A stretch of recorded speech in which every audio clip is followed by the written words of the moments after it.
मंडल में मंडल चरण वीतराग विज्ञान नमो ताई जाते भई अरहंतादि महान जो विद्यादि सागर सुधी जो विद्यादि सागर सुधी गुरु हैं हितेशी शुद्धात्म में निरत नित्य हितोपदेशी वे पाप जिस्मृतु में जल सयाने पूजूं उन्हें सतत केवल ज्ञान पाने वंदू उन्हें सतत केवल ज्ञान पाने। बोलिए अंजन गिरी के मूलनायक चिंतामणि पारसनाथ भगवान की। अंजन गिरी में जिनका जन्म हुआ ऐसे वीतरागी भगवान हनुमान की। परम उपकारी संत श्रोमणीय आचार्य गुरुवर विद्यासागर जी मुनिराज की। पूज्य मुनि श्री 108 दुर्लभ सागर जी महाराज की।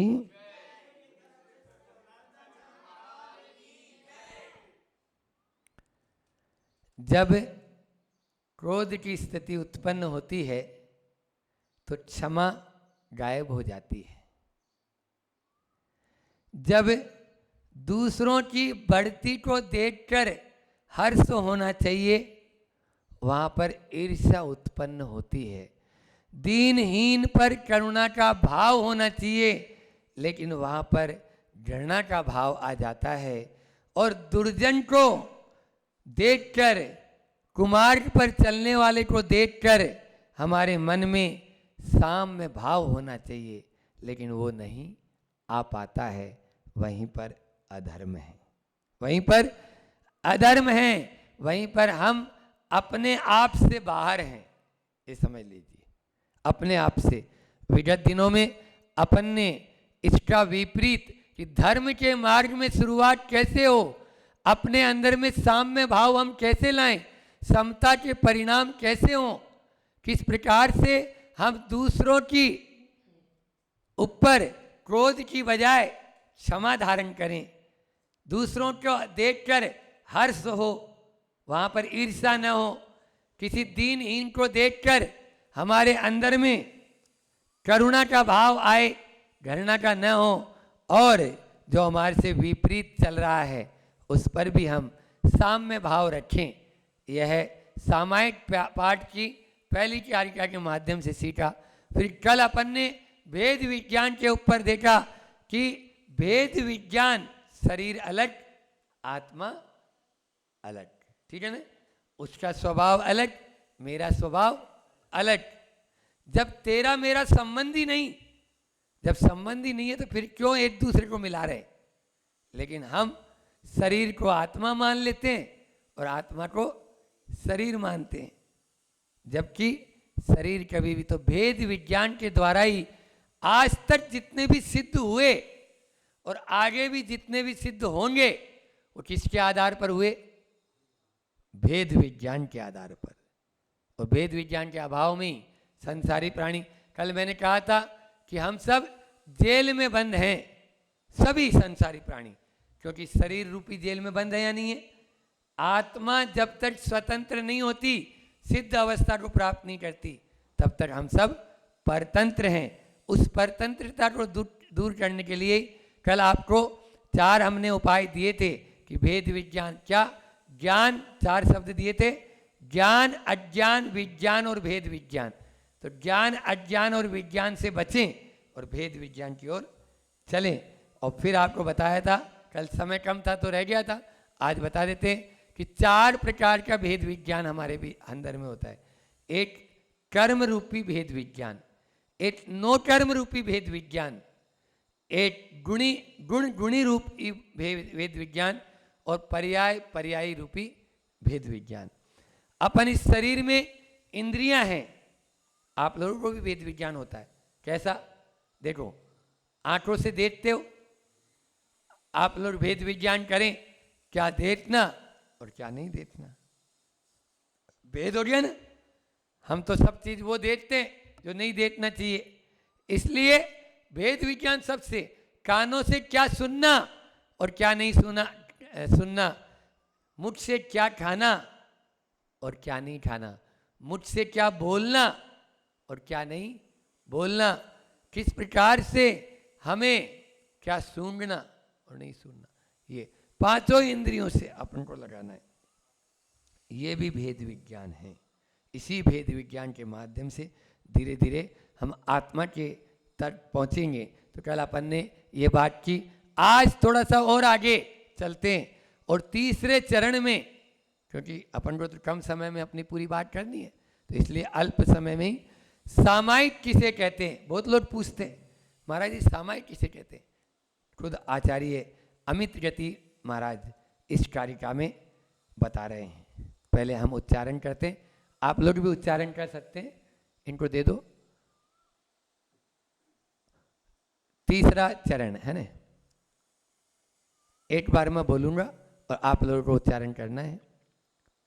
दुखे सुखे वैरिणी बंधु वर्गे, योगे वियोगे भवने वने वा, निराकृता शेष ममत्व बुद्धि, समम मनो में स्तु सदा पिनाथ।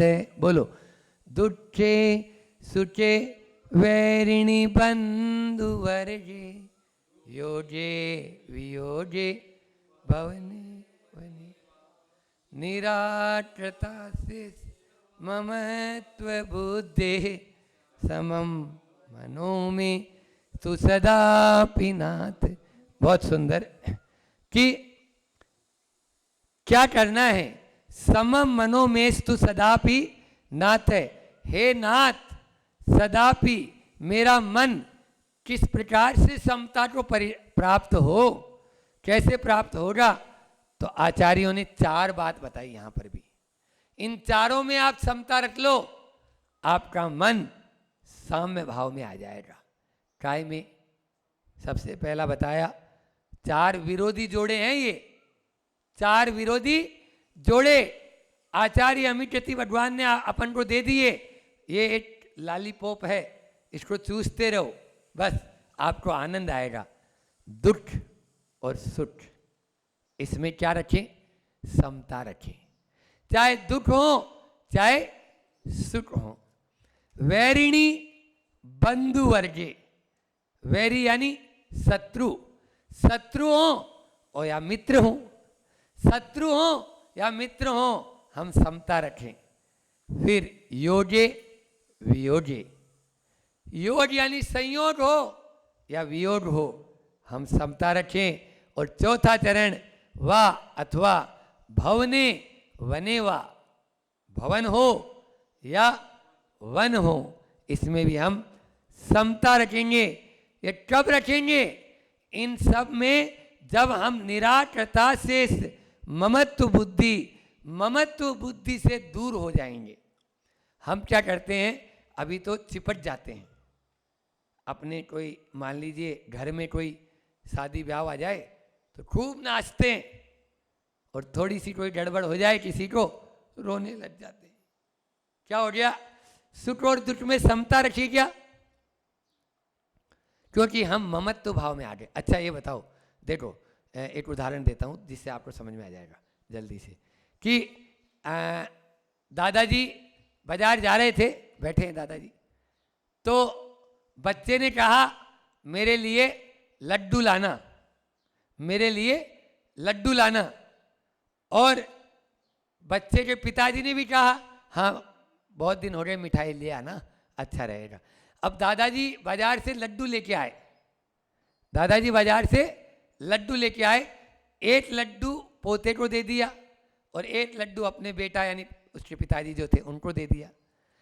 लेकिन पिताजी ने सहज भाव में खा लिया, और बच्चा जो पोता था वो पूरे जमाने भर को उठा के बता रहा है आज तो मेरे दादाजी ने लड्डू दिया देखो क्या लड्डू है, वाह वाह क्या लड्डू है, ठीक है ना। लड्डू दोनों को मिला, लेकिन एक जो आपके पिताजी थे वो उछले क्या, बोलो, और आप उछले क्यों, क्यों उछले, इसलिए कि आपने उसमें बहुत ज्यादा आसक्ति रखी, बहुत ज्यादा ममत्व। बस इसको पकड़ लो, आपका काम हो जाएगा, है ना। सुख में दुख में वेरी, देखो अपन को भले ही अपन कर नहीं पा रहे हैं, अभी मैं भी नहीं कर पा रहा हूं इतना, लेकिन क्या सही है और क्या गलत, इसको तो पकड़ना पड़ेगा ना। जब तक इसको नहीं पकड़ेंगे तब तक अपना कार्य होगा नहीं। तो पहला बताया सुख और दुख में समता रखें, दूसरा क्या बताया, शत्रु और मित्र में समता रखें, तीसरा संयोग और वियोग में साम्य भाव रखें, और भवन में और वन में एक सा भाव रखें, तब जाकर हमारी सामायिक होगी। ऐसा हुआ, एक और कहानी सुनाते हैं आप लोगों को, बच्चे बैठे हैं, कि एक बार ऐसा हुआ, एक युवक था, वो एक महाराज के पास में पहुंचा, संत के चरणों में पहुंचा, मुझे जीवन में समता का पाठ दीजिए, समता का पाठ पढ़ाइए। उसने महाराज जी से पूछा, बोले समता का पाठ मैं क्या पढ़ाऊं, एक काम करो, तुम्हारे नगर में वो शांति प्रसाद जी रहते हैं ना, उनके पास चले जाओ। शांति प्रसाद जी, शांति प्रसाद क्या बताएंगे। वो गया, भाई अब महात्मा जी बोल रहे हैं तो साधु बोल रहे हैं तो ठीक है। अब वो जो शांति प्रसाद जी थे वो बहुत बड़े सेठ थे, और ट्रकों से माल आ रहा है जा रहा है, हमाली लोड बोरे लोड कर रहे हैं, कोई उतार रहा है, और सेठ जी अपनी गद्दी पे बैठे हैं। ये गया, सेठ जी को जय जिनेन्द्र बोला, और बोला कि मुझे अमुक महाराज ने भेजा है आपके पास में शांति का, समता का, आनंद का पाठ पढ़ने के लिए। अच्छा, ऊपर से नीचे तक देखे और वापस अपना काम करने में लग गए। सोचा शाम को रात में कोई स्वाध्याय होगा, तब कोई उपदेश वगैरह होता होगा इनके यहाँ, उसमें अपन को मिलेगा। अभी तो बैठ जाते हैं। वो बैठ गया किनारे, बस माल आ रहा है जा रहा है, कुछ नहीं, रात में कोई स्वाध्याय नहीं हुआ, वो सो गया। सेठ जी ने उनके भोजन के प्रबंध कर दिया, और कोई स्वाध्याय वगैरह कुछ नहीं। दूसरे दिन ऐसा ही फिर से वापस वही, माल आ रहा है जा रहा है, मुनीम लोग अपना काम कर रहे हैं, सेठ जी अपना आराम से बैठे हैं, कोई उपदेश नहीं। 2 दिन बीत गए, अब तो इसने सोच लिया भैया यहाँ कोई उपदेश मिलने वाला नहीं, चलो अपने महाराज के पास ही, साधु जी के पास, वही देंगे। अब तीसरा दिन जैसे ही शुरू हुआ, इसने सोचा चलो आज एक दिन और रुक के देख लेते हैं। तो एक मुनीम उनका हाँफता कांपता पसीना में लथपथ आया और बोला, सेठ जी अनर्थ हो गया, अनर्थ हो गया। क्या हो गया, तुम क्यों रो रहा है। बिल्कुल अनर्थ हो गया, वो अपना जो जहाज आ रहा था विदेश से, वो पानी में डूब गया और अपना सारा माल उसमें चला गया, 10 लाख रुपए का नुकसान हो गया। सेठ जी ने सहज भाव में कहा, हाँ ऐसा होता है, जाओ अपना काम करो। हाँ ऐसा होता है, जाओ अपना काम करो। उस व्यक्ति ने जो स्वाध्याय और जो करने आया था, समता का पाठ सीखने आया था, वो देखा सेठ जी को कोई फर्क ही नहीं पड़ा, 10 लाख का नुकसान हो गया। बस थोड़ी देर रुका वो वहीं पे, और 2-3 दिन भी नहीं हुए, फिर एक मुनीम आया, और वो मुनीम बोलता है, सेठ जी बहुत अच्छा हो गया, बहुत अपन को फायदा हो गया, क्योंकि जो माल अपना आना था वो माल नहीं आने से बाजार में बहुत तेजी आ गई, और जैसे ही लोगों को मालूम चला कि वो माल जो है जहाज डूब गया है, तो उस माल की डिमांड इतनी ज़्यादा बढ़ गई, अपन को 20 लाख रुपए का फायदा हो गया। अपन को 20 लाख रुपए का फायदा हो गया। बोले हाँ ऐसा होता है, जाओ अपना काम करो। अब तो उस व्यक्ति से रहा नहीं गया कि आदमी है क्या है। बोले आप उस दिन वो मुनीम आया तो आपको कोई फर्क नहीं पड़ा, और आज ये मुनीम आपको जब लाभ के लिए बोला तो फर्क नहीं पड़ा, क्या बात है। तब सेठ जी ने अब के मौन तोड़ते हुए अब उसको कहा, ये बताओ तुम बैंक में पैसा जमा कराते हो?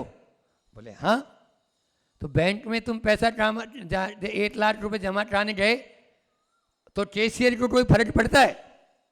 बोले नहीं, कैशियर को क्या फर्क पड़ेगा, वो तो बैंक वाले को जमा कराया मैंने तो। अच्छा तुम 5 लाख रुपए बैंक से निकालने गए तो क्या कैशियर के चेहरे पर सिकंद आती है कि ये 5 लाख ले जा? बोले नहीं, वो निकाल के दे देता है क्योंकि वो पैसा तो जमा था वहां पर। तो वो बोलते हैं बस यही मेरे व्यापार करने का तरीका, घर गृहस्थी में रहने का तरीका। मैं कैशियर जैसा काम करता हूं, आ जाता है तो जमा कर देता हूं और चला जाता है तो नाम मान देता हूं। बस डेबिट और क्रेडिट करना मेरा काम है। मैं मालिक नहीं बनना चाहता, मैं तो कैशियर बनता हूं। इससे मेरे अंदर में समता परिणाम रहते हैं। बस यही, दुख में सुख में, हानि में लाभ में, संयोग में वियोग में हमें समता परिणाम रखेंगे। जो जितना ज़्यादा सहनशील बनेगा वो उतना ही ज़्यादा समर्थ होगा, उतना ही ज़्यादा। क्योंकि कोई भी पेड़ होता है ना, पेड़ जितना ऊंचा होता है उसकी जड़ें उतनी गहरी होती है। ऐसा नहीं कि पेड़ ऊंचा हो गया और जड़ें गहरी। इसलिए अपने आप को ऊंचा उठाना चाहते हो तो समता परिणाम में अपने आप को रखो। एक शब्द है पकड़ो मत, पकड़ो मत जाने दो। और इसी को ही बोले पकड़ो मत जाने दो। बोलो, एक संसार मार्ग में जा रहा है और एक वैराग्य या मुक्ति के पथ पर जा रहा है। पकड़ो मत जाने दो, ये संसार मार्ग है। आप लोगों की स्थिति ऐसी ही है। और पकड़ो मत जाने दो, जो हुआ सो हुआ। मकान जल रहा है, सेठ जी रो रहे हैं, दहाड़ा मार मार के मेरे 50 लाख का मकान जल गया। और उनका बड़ा बेटा आके बोलता है, पापा जी क्यों रो रहे हो, कल ही तो मैंने इसका सौदा कर दिया। अब सेठ जी हंसने लग गए, सेठ जी हंसने लग गए। अच्छा अच्छा हुआ मकान जल गया तो, क्योंकि अब मकान उनका है ही नहीं ना। तभी छोटा बेटा आके तुरंत बोलता है, तुम दोनों क्या कर रहे हो, मूर्ख हो क्या, वो सौदा कैंसिल कर दिया उसने, ये मकान अपना ही है, जल्दी फायर ब्रिगेड में फोन करो। अब फिर से वो तीनों रोने लग गए। बोलो, बाप और बेटा, ये स्थिति होती है नहीं होती है? जो चिपकेगा वो रोएगा और जो छोड़ देगा वो आराम से। कुछ नहीं, 4 शब्द हैं, उन चारों को अपन ध्यान देंगे। पहला एक होता है सुनना, कहना, सहना और बहना। ठीक है ना? सुनना, कहना, सहना और बहना। आज के हाइकू पर ये शब्द हैं, क्योंकि समय भी आपका हो गया है। हाइकू मैं लेकर और इन चारों शब्द की व्याख्या करके अपनी वाणी को विराम दूंगा। हाइकू है कि कहो न सहो, समता का पाठ है ना, कहो न सहो, सही परीक्षा यही, आपे में रहो। बस यदि आप अपने अंदर में समता परिणाम लाना चाहते हो तो कहो न, कहना नहीं है, सहो, सही परीक्षा यही। परीक्षा यही है अपनी, सहते जाओ सहते जाओ सहते जाओ। तो कहो न सहो, सही परीक्षा यही, आपे में रहो। आपे में रहो मतलब अपने में रहो, अपने भीतर रहो। हाँ, अपन क्या करते हैं, आपे से बाहर हो जाते हैं। और आपे से बाहर मतलब ईंट का जवाब पत्थर से देंगे, है ना? तमंचे का जवाब बंदूक से देंगे और बंदूक का जवाब तोप से देंगे। हाँ, देखे देख लो क्या होता है, देखे देख लो। तो 4 शब्द मैं दे रहा था समता के ऊपर। सुनना, सुनो सबकी। कहना, कहो मत किसी से भी, कहोगे विवाद होगा। आज तक कहे ही नहीं। आज अभी सुबह वंदना के लिए जा रहे थे पहाड़ पर, तो यही चर्चा चल रही थी। क्या चर्चा चल रही थी कि वो भरत चक्रवर्ती के 923 पुत्र बोले ही नहीं, क्या कहना है, कहेंगे गड़बड़ होगा। तो सुनना, कहना और सहना। मान लीजिए पिताजी ने कुछ कह दिया, सुन लो ना। पिताजी ने कुछ कहा है तो सुन लो, सुनेंगे तो अपना जीवन सही रहेगा, आगे बढ़ेगा। अब हम सुनते नहीं है, सुना देते हैं। क्यों ऐसा होता है कि नहीं होता है? बोलो। सुनते नहीं है, सुना देते हैं, तो फिर रो। जो सहेगा और बहेगा नहीं वो पछताएगा नहीं, और जो बहेगा दूसरों के बहाव में आ जाएगा वो पछता देगा। इसलिए हमें दूसरों को मतलब सुनना है, सुनाना नहीं है। तो यहाँ पर समता का परिणाम भी हमारे अंदर में तभी आएगा। संतों ने ठीक ही कहा, आचार्य श्री धीरा जो हाइटू अपन ने लिया, कहो न सहो सही परीक्षा यही, आपे में रहो संसार सोच में है। क्या बोला मैंने? संसार सोच में है और काया रोग में है, जीवन भोग में है और संबंध वियोग में है। अभी चल रहा था ना, जीवन जो है वो योग में और संबंध वियोग में। आज जो मिला है वो छूटेगा, मिल छूटेगा, ऐसा नहीं कि छूट नहीं सकता है। वो जो भी सर्वे संयोगा विप्रयोगाहन था। फिर क्या करें महाराज? सत्संग ही उपयोग में है। दोबारा रिपीट कर रहा हूं, संसार सोच में है, काया रोग में है, जीवन योग में है और संबंध वियोग में है। बस सत्संग ही उपयोग में है। अध्यक्ष जी और उनकी पूरी कमेटी अभी निवेदन कर रही थी, 18 तारीख को आपके यहाँ पर महाराष्ट्र की सबसे ऊंची प्रतिमा 21 फीट उत्तंड पद्मासन की प्रतिमा, उनका यहाँ शांतिनाथ भगवान का मोक्ष कल्याणक बहुत अच्छे से मनाओ। और जैसा गर्मी का थोड़ा सा मौसम है और लोगों की अनुकूलता भी वैसी पड़ रही है, तो सुबह सुबह का प्रोग्राम रख लो। ऐसा करके सुबह ही विधान उसमें हो जाए ताकि आप लोग सब लाभ ले सकें। तो 18 तारीख को शांतिनाथ भगवान का वह निर्वाण लाडू, अच्छा बड़ा लाडू चढ़ाना है। बड़ी प्रतिमा है तो ऐसे नहीं छोटा सा लाडू चढ़ा दिया। हाँ, 21 फीट की है तो 21 किलो का तो चढ़ाओ। उसके लिए आप पुण्यार्थ भी ढूंढ सकते हैं, प्रसादी का भी जो आपका यहाँ की परंपरा है वैसा रख सकते हैं। 19 तारीख को दादा गुरु आचार्य ज्ञान सागर जी महाराज का समाधि दिवस और आचार्य 36वीं विधान इस पावन अंजनगिरी धरा पर। और 24 तारीख को श्रुत पंचमी बहुत ही धूमधाम से आप लोग यहाँ पर छोटा सा एक जुलूस का रूप भी अपन दे सकते हैं, और जुलूस के रूप में सब उसमें भाग लेकर बहुत बढ़िया से श्रुत पंचमी महामहोत्सव मनाए, जिससे पूरे देश में एक आदर्श प्रस्तुत हो कि अंजनगिरी में देव, गुरु और शास्त्र तीनों के प्रति अगाध श्रद्धा वाले सब रहते हैं। इस प्रकार से आगामी 18, 19 और 24 मई को यह कार्य यहाँ पर जैसा अध्यक्ष जी बता रहे हैं वैसा होने जा रहा है, तो उसका लाभ आप सभी लोग लें। बोलिए अहिंसा परमो धर्म की, आचार्य गुरुवर विद्यासागर जी महाराज की।